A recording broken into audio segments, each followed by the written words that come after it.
National Interest this week looks at the state of the world in the wake of the war in Ukraine and comes up with some unexpected conclusions which will make you think, agree, disagree. You can let me know.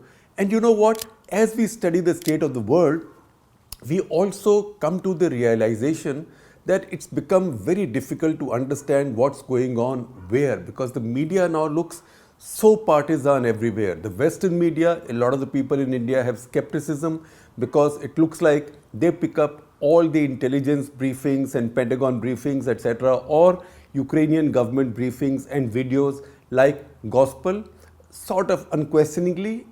And in contrast, you have the Russian media, which is the only kind of media which I would describe as Godi media. I would never describe any media in India as Godi media, because in democracies, media can be on this side or that, and there can be some like us who are on no side, who are truly unhyphenated. In Russia, however, it's fully state controlled, so it is Godi media. Now, when you look at all this, you also realize the value of having free, unhyphenated media, which is what the print is. And you know what? It takes real money to keep something like the print going. We have wonderful reporters, writers, contributors, editors who sparkle the copy that comes in. Most copy that comes in is like rough diamonds. It has to be then sparkled, cut.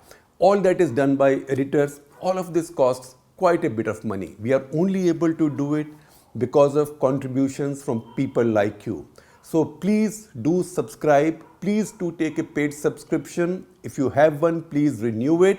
You know what? At this point, we are not behind a paywall. But if you go to our website, you will find on the right, there is a section that says the fine print. So that is the kind of material or kind of editorial product that will soon go behind a paywall.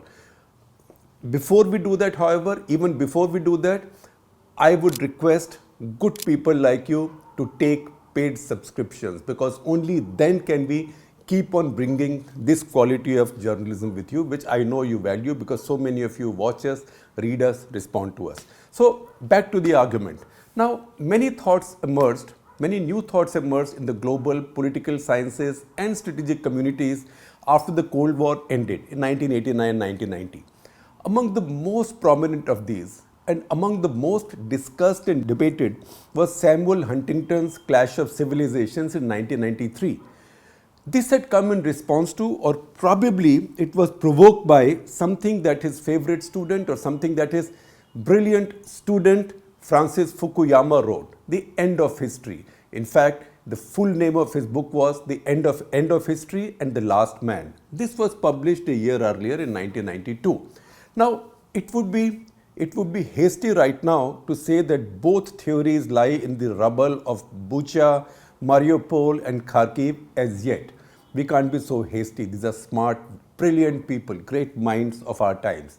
But enough is happening right now to reopen some of the most popular ones among the post-Cold War debates and theories. So here is what we have in Ukraine. Slav is fighting Slav. So it's within the same race, right? So this is not between two races. It's also between fellow white people. It's within the same white race.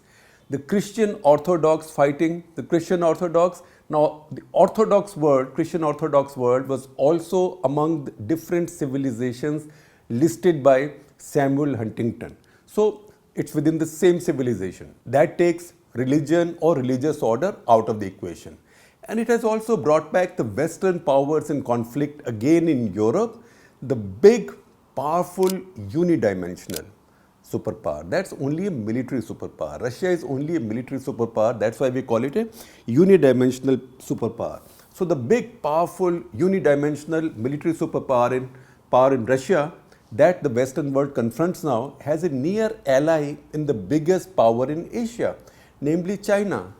And a new Cold War is well and truly on. All we need to list now are the many ironies, contradictions and paradoxes in this situation and reach our usual 1200 word limit for the weekly national interest. After all, old Soviet era 272 tanks being transported by trains from Czech Republic, which is an old Warsaw Pact member, S-300 missiles, again Soviet Russian origin, coming from Slovakia into Ukraine, all of it coming into Ukraine, and the entire effort is bankrolled by America and NATO, directly or indirectly. European nations vying for $38 billion worth of energy from Russia in the same period that they are spending just $1 billion on arming Ukraine to fight against the same Russians. Right? How many ironies? But this week we aren't going there because that is too easy and lazy for this column, for the national interest. In the national interest, we search for a complexity every week. Which brings us to the Islamic world. Surprised?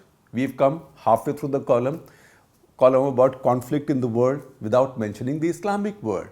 Now you might ask me, what do the poor Muslims have to do with this?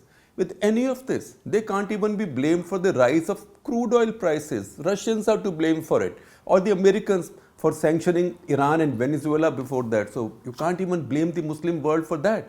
So why drag them in? Which is precisely the point of this week's column. And that's why I said there are unexpected findings that will make you think and maybe disagree, so let me know. Now, while a lot of different probabilities were debated in Huntington's American Enterprise Institute speech, Foreign Affairs essay, and finally the book, what endured in global imagination was the likelihood of Western, namely Christian, and Islamic civilizations clashing. This was long before the rise of Al-Qaeda. Remember, this was 92-93. It was almost a decade before 9/11. There was no Islamic country with any size economically, politically, or militarily to threaten the Christian or the Western powers. Pakistan reputedly had the bomb already, but never the weight to threaten the Western world. In any case, it was a Western ally. Pakistan has more bombs now and even less weight. So what was the problem? No one nation looked scary enough in early 90s. That's a couple of years after the Cold War ended. Not even China until then. So strategic futurists had to conjure up something out of a force capable of uniting many nations against the West. And that could only be the Islamic world, particularly given the concept of the Ummah. Now, 3 decades after these theories emerged, 2 decades after, that is 9/11, 2001, 2 decades after this particular thread in the clash of civilizations looked so credible, this strand, that this is the Islamic civilization versus the Western civilization or Christian civilization, it is now nowhere on anyone's radar screen. Instead of one civilization fighting the other, the war has begun even more within the same civilization, race and geography and religion that was the case in the 2 world wars. In the early 1990s now, since a new future conflict had to be imagined, the Islamic world looked like the usual suspect and you had to imagine a threat, so they looked like, okay, all right, it's plausible. Huntington broadly gave 3 reasons for why he thought Christian, again I'm qualifying Western, and Islamic civilizations were the most likely to clash. Both for theological, he said, both for missionary wanting to convert others, and while both for monotheistic, and the God they prayed to, the God they worshipped was the same, each believed its way of reaching Him was the only one. All of it sounds perfectly plausible, or sounded then. But why did it not work out the same way? How did the script change so dramatically? Now see the difference. The Muslim world hardly ever features on the global front pages right now. It doesn't even hit the global headlines when the Saudis bomb the hell out of fellow Muslims and Arabs in Yemen, or when the Israelis push at the Palestinians more rudely than in a long time with greater impunity than ever, not when this political tamasha breaks out in the only nuclear-armed Islamic country in the world, you know I'm referring to Pakistan.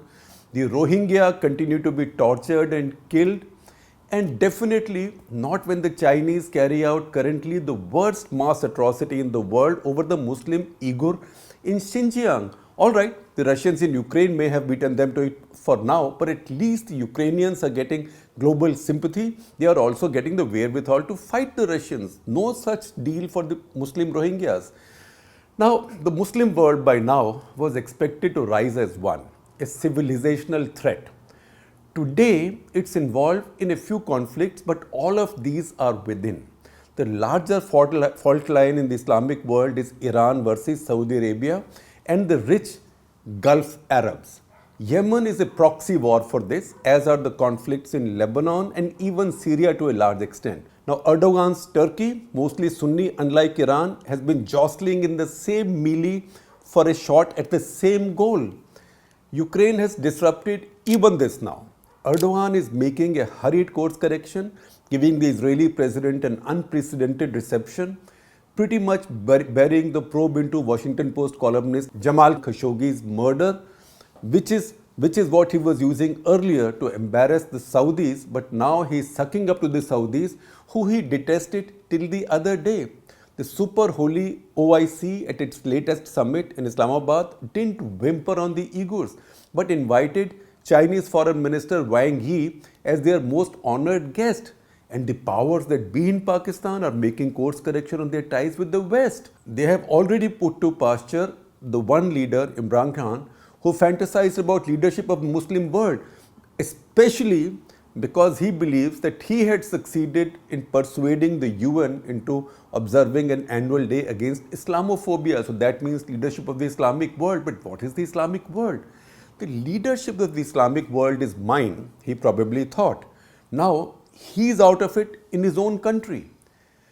Christianity and Islam were supposed to fight each other because both are monotheistic, fight over the same God, are missionary in character. Throw in that makes the Jewish universe too. The same God, similar origins, scriptures, holy figures. There was a chronic conflict between the Jewish and the Muslim world raging anyway. This is what in the debate on the Indian Hindu right is often described as the universe of Abrahamic religions. Today, all three have come together in the Middle East after signing what else but Abraham Accords. If Christians, Muslims and Jews are making peace among themselves, if Muslims fight only fellow Muslims in their dirty little wars here and there, if two of the three nations Huntington ranked among the Hindu civilization, that is India and Nepal, are today locked in a new mess of territorial claims and counterclaims. Bhutan, by the way, was the third country in the Hindu category. And if when the Muslim minority in India is pushed around rudely by the Hindu right, and the only word of sympathy from the Islamic world comes from where they don't need it, they least want it, in fact they definitely don't want it, that is from Al-Qaeda's Ayman al-Zawahiri. This while all the major Islamic nations are quiet and actually giving their top national honors to Narendra Modi.